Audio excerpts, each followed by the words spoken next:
하나님 말씀 누가복음 13장 1절로 9절 말씀입니다.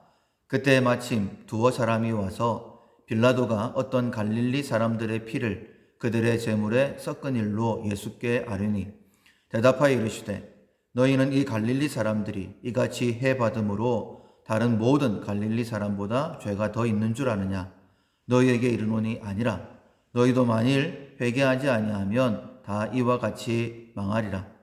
또 실로암에서 망대가 무너져 치어 죽은 18사람이 예루살렘에 거한 다른 모든 사람보다 죄가 더 있는 줄 아느냐?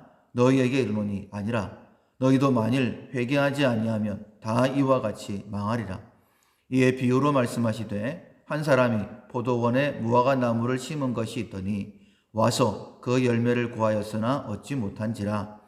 포도원 지기에게 이르되 내가 3년을 와서 이 무화과 나무에서 열매를 구하되 얻지 못하니 찍어버리라. 어찌 땅만 버리게 하겠느냐? 대답하여 이르되 주인이여 금년에도 그대로 두소서. 내가 두릅하고 거름을 줄이니 이후에 만일 열매가 열면 좋거니와 그렇지 않으면 찍어버리소서 하였다 하시니라. 아멘. 다른 사람에게 위험을 알린다라는 제목으로 은혜의 말씀을 나누겠습니다. 10월 우리가 훈련해야 될 품성은 경각심입니다. 바르게 대처하기 위하여 주변 상황을 의식하는 것입니다. 훈련하셔야 되는데 적의 공격을 예상해야 됩니다. 계속 경계해야 되고 거짓말에 주의해야 됩니다. 영적 감각을 예리하게 키워야 되는데 눈과 귀를 계속 열어둬야 됩니다. 경고 신호를 유의하여 따르고 딴 생각이 들기 전에 옳은 일을 택해야 됩니다. 오늘부터 3일 동안에는 다른 사람에게 위험을 알리는 그런 실천사항으로 훈련하시면 되겠습니다. 먼저는 하나님께서 우리에게 위험을 알려주셨죠. 대적마귀가 우는 사자처럼 두루 돌아다니며 삼킬 자를 찾는다. 그러니 근신하라, 깨어라. 적의 공격을 예상해라. 계속 경계해라. 거짓말에 주의해라. 영적 감각을 예민하게 키워라. 눈과 귀를 계속 열어두고 경고 신호를 유의해서 따라라. 딴 생각이 들기 전에 옳은 일을 택해라. 이렇게 우리에게 말씀해 주십니다. 오늘 본문에는 하나님의 심판을 경고하고 있습니다. 마귀의 유혹뿐만 아니라 하나님의 심판이 있음을 예수님께서 직접 말씀하시는 거죠. 하나님의 심판이 있으니 준비하고 살아라 라고 그렇게 말씀하시는 것입니다. 1절에 그때 마침 두어 사람이 와서 그때라고 말씀하셨는데 그때는 앞에 있는 상황 누가복음 12장의 상황입니다. 간략하게 요약하면 허리띠를 띠고 주인이 올 것을 등불을 켜고 준비하고 있으면 복이 있다라는 말씀입니다. 그런데 그렇게 사는 것이 죄인인 우리에게는 불가능합니다. 그러나 예수님의 대속을 믿고 죄 용서 받으면 성령의 능력으로 재림의 주님을 맞이할 준비를 할 수 있다라고 말씀하시는 거예요.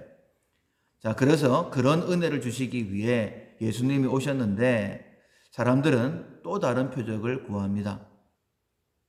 예수님을 따라다니면서 야, 말씀 좋네. 또 기적을 보면서 와, 신기하다. 이 정도뿐이었다라는 거예요.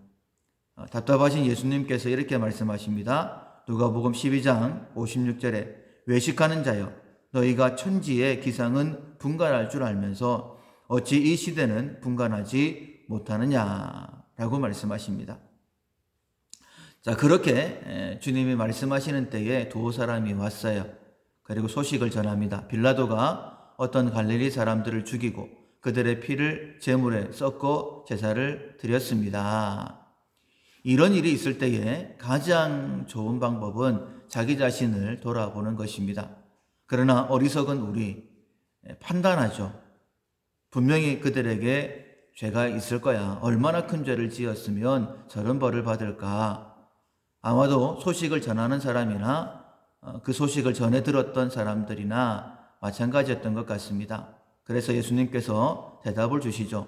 2절 이하에 너희는 이 갈릴리 사람들이 이같이 해받음으로 다른 모든 갈릴리 사람보다 죄가 더 있는 줄 아느냐? 너희에게 이르노니 아니라. 너희도 만일 회개하지 아니하면 다 이와 같이 망하리라. 그리고 당시에 있었던 또 한 가지 사건을 통하여 말씀하십니다. 실로암에서 망대가 무너져 치어 죽은 18사람이 예루살렘에 거한 다른 모든 사람보다 죄가 더 있는 줄 아느냐? 너희에게 이르노니 아니라 너희도 만일 회개하지 아니하면 다 이와 같이 망하리라. 당시에 있었던 끔찍한 상황을 통하여서 예수님이 말씀을 하시는데 중요한 것은 3절과 5절의 말씀이 똑같다라는 겁니다. 만일 회개하지 아니하면 다 이와 같이 망하리라. 다르게 말씀을 드리면 회개하면 안 망한다. 또 이런 뜻도 있죠. 똑같이 망해야 되는데 회개할 수 있는 기간이 조금 더 연장됐다라고 말씀하시는 거예요. 그렇다면 그렇게 연장된 이유가 뭘까? 뒤에 나오는 포도원 지기의 비유를 통하여서 우리에게 말씀하시는데 예수님께서 포도원 지기가 중보자가 되고 보호막이 되어졌기 때문이다 라고 말씀을 하시죠. 6절에 이에 비유로 말씀하시되 한 사람이 포도원에 무화과 나무를 심은 것이 있더니 와서 그 열매를 구하였으나 얻지 못한지라 포도원 지기에게 이르되 내가 3년을 와서 이 무화과 나무에서 열매를 구하되 얻지 못하니 찍어버리라. 어찌 땅만 버리게 하겠느냐. 대답하여 이르되 주인이여 금년에도 그대로 두소서. 내가 두릅하고 거름을 줄이니 이후에 만일 열매가 열면 좋거니와 그렇지 않으면 찍어버리소서 하였다 하시니라. 포도원 지기가 주인을 말리고 있어요. 내가 잘 가꾸겠습니다. 분명히 열매를 맺을 것입니다. 그렇지 않으면 그때 찍어버리십시오. 즉 심판이 얼마 남지 않았다는 거예요. 열매를 맺을 수 있는 기회가 그렇게 길지 않습니다. 그래서 우리가 근신하고 깨어서 마귀도 대적을 해야 되겠지만은 더 근본적으로는 하나님의 심판을 준비해야 됩니다. 어제 새벽 함께 말씀을 나눴습니다. 우리가 자다가 깰 때가 벌써 되었다. 왜냐하면 우리의 구원이 더 가까워졌기 때문이다라고 말씀하셨어요. 이 구원과 심판은 늘 함께 생각해야 됩니다. 구원받은 자에게는 그만큼 큰 은혜가 없지만 구원받지 못하면 하나님의 정말 준엄한 심판을 받기 때문입니다. 고난은 우리를 깨워주는 하나님의 확성기입니다. 그 고난을 통해서 하나님의 율례와 법도 하나님의 뜻을 깨달으면 그것만큼 좋은 것은 없습니다. 우리의 삶이 변화가 될 때에 그 고난은 우리에게 유익되어지는 것입니다. 그런데 정말 지혜로운 사람이 있습니다.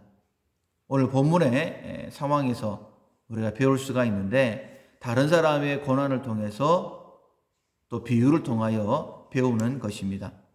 그런 지혜로운 자가 우리가 되어야 됩니다.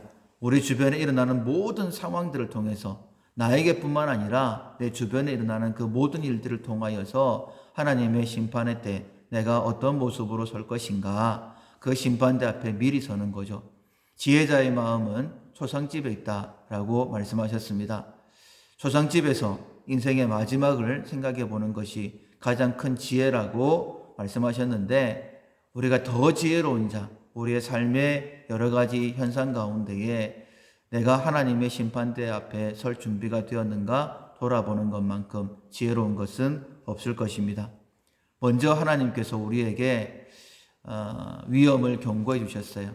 다른 사람에게 위험을 경고하기 전에 오늘 하루 동안에는 나의 삶을 통하여 나에게 말씀하시는 하나님의 음성을 듣고 우리의 삶을 변화시키는 하나님의 심판대 앞에 서기에 합당한 자로 세워지는 우리 모두가 될 수 있기를 주님의 이름으로 축원합니다. 아멘.